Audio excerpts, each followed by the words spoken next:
가족과의 소통 부족, 남자와의 관계, 경제적 어려움 등으로 인해 깊은 고통과 괴로움을 느낍니다. 희생했음에도 불구하고 감사받지 못하고 홀로 고통을 감수해야 하는 상황에 지쳐 있습니다. 경험으로 삼으면 자산이 되고 상처로 간직하면 짐이 됩니다. 어두운 과거와 희생의 삶으로 남아있는 모든 분들께 큰 울림을 주는 현인의 말씀을 통해 힘든 세상에 작은 희망을 가져보시길 바라봅니다. 같이 들어보시겠습니다. 저는 어머니께서 20대 초반에 돌아가셨습니다. 그래서 홀아버지와 두 남동생, 세 남자를 건사하면서 고생도 많이 했습니다. 직장에서 야근도 해가면서 내 가족은 내가 지킨다는 일념으로 살았는데 이렇게까지 산 가족들이 저하고 대화도 없고 자기들 하고 싶은 것만 하고 집에 들어오면 자기들 방으로만 콕 들어가고 그럽니다. 저 하나 희생하면 모두 편안해지겠지 하는 마음으로 엄마가 놓고 가신 제사 7번까지 제가 다 지내가면서 생활했습니다. 그러다가 결혼을 했는데 모두 반대하는 결혼을 했는데 또 다른 불행이 시작되었고 5년 만에 이혼을 했습니다.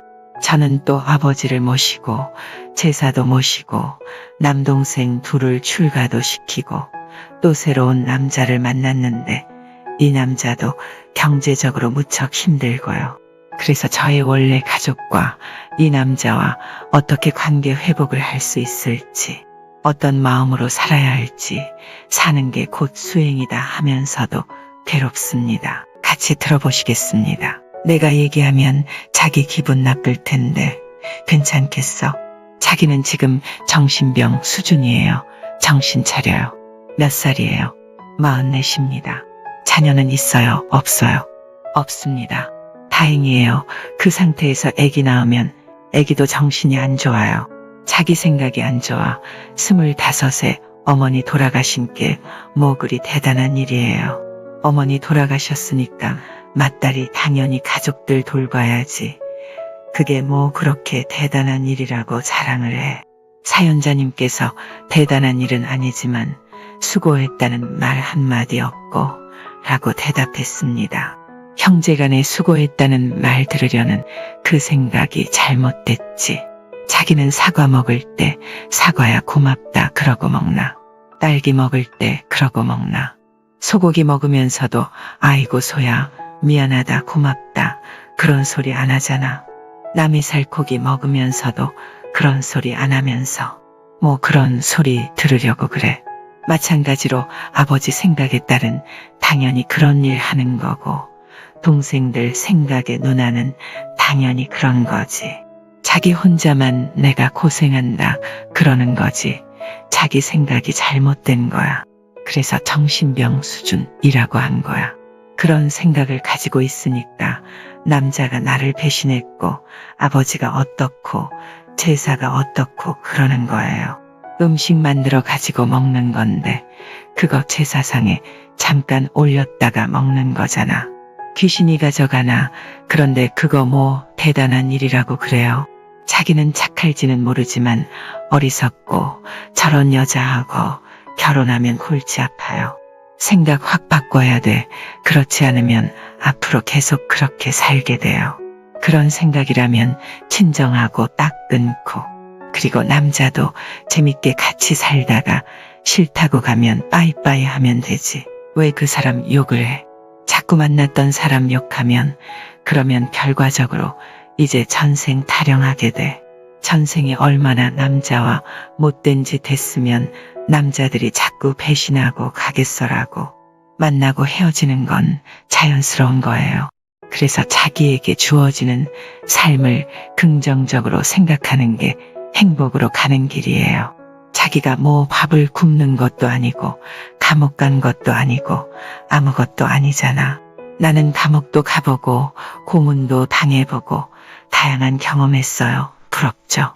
그런 거 다 해봤으니까 이렇게 얘기도 자연스럽게 하고 온갖 것 다 견딜 힘도 생기고 이렇잖아. 그러니까 자기도 홀아버지도 모셔봤고 동생들도 키워봤고 남자하고 살다가 헤어져도 봤고 회사도 다녀봤고 경험이 많잖아. 그래서 앞으로 다른 사람하고 말할 때도 난 너보다 경험 많다. 세상 물정도 더 잘 알고 가족 도와줘봤자 고마운 것도 모르니까 앞으로 누가 그런 짓 하면 하지 마라 얘기해 줄 수도 있고 이렇게 자기가 겪은 걸 자기가 경험으로 삼으면 자산이 돼요. 그런데 자기는 그걸 상처로 간직하고 있기 때문에 무거운 짐이 되는 거예요. 그러니까 오늘부터 생각을 확 바꾸세요. 지나간 과거, 경험 많이 했다. 다양하게 인생 한번 살아봤다. 이것저것 다 해봤다. 이렇게 생각하고 앞으로 새로운 인생, 새롭게 살면 됩니다. 사연자님께서 괴로움에서 벗어나는 방법에 대해 물었습니다. 사람들이 괴로운 이유는 많지만 조금만 생각을 바꿔보면 훨씬 자유로울 수 있습니다. 예를 들어 그동안 계속 두 눈이 안 보이다가 어떻게 수술해서 한눈을 떴다면 기분이 어떨까? 무척 좋겠죠. 그런데 두 눈 잘 보이다가 다쳐서 한쪽 눈이 안 보이면 가슴이 찢어질 것 같습니다. 엄청 괴롭겠죠. 한쪽 눈만 보이는 조건은 똑같은데 한 사람은 죽을 것 같고 한 사람은 세상이 다 내 것 같고 왜 그럴까요? 두 사람을 비교해보면 평생 장님으로 살다가 오늘부터 한쪽 눈 보이는 게 나을까 아니면 평생 잘 보다가 이제 한쪽 눈 안 보이는 게 나을까? 어떻게 생각해요? 나는 평생 잘 보다가 한쪽 눈 안 보이는 게 훨씬 나을 것 같은데 눈이 하나 안 보인다거나 다리를 다쳐서 하나 못 쓰게 되면 물론 둘 다 건강한 것보다는 못하지만 그것은 불편한 것이지 괴로워할 일은 아니다. 별다른 일 없어도 늙으면 이것저것 불편해지는 거예요. 똑같은 겁니다.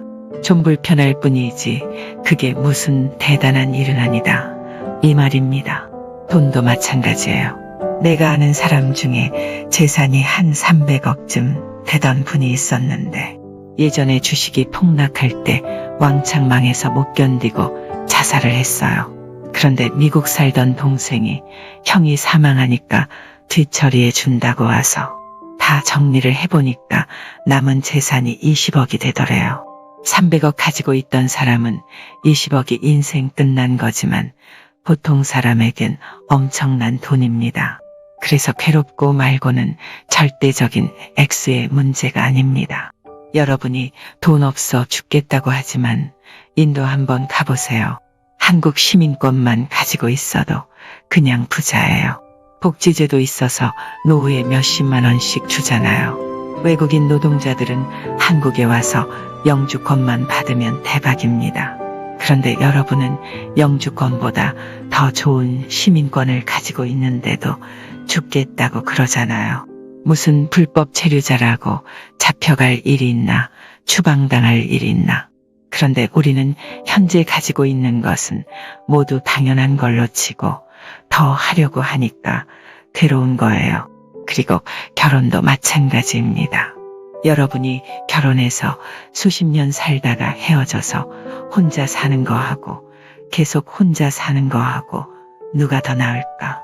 여러분은 결혼 생활도 해보고 혼자도 살아보고 두 가지 다 해보았지만 나는 한 가지밖에 못 해보았는데 나도 이렇게 싱글싱글 웃으면서 사는데 죽거나 헤어졌다고 뭐 그렇게 괴롭다고 난리예요.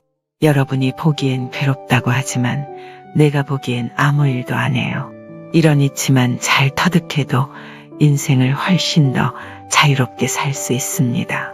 내가 원하는 대로 부모나 자식, 남편이 못해줘서 그래서 괴롭다는 사람 많죠. 못해주는 거 나도 알아요. 하지만 그거 다 되는 사람은 없어요. 그렇다고 맨날 괴로워하면서 살 수는 없잖아요. 이런 게 다 생각의 문제입니다.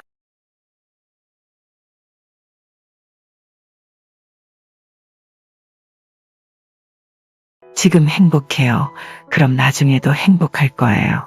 아니, 그래도 좀 더 계획적으로 행복하게 살고 싶은데 지금부터 어떻게 해야 나중에도 행복할 수 있을까요?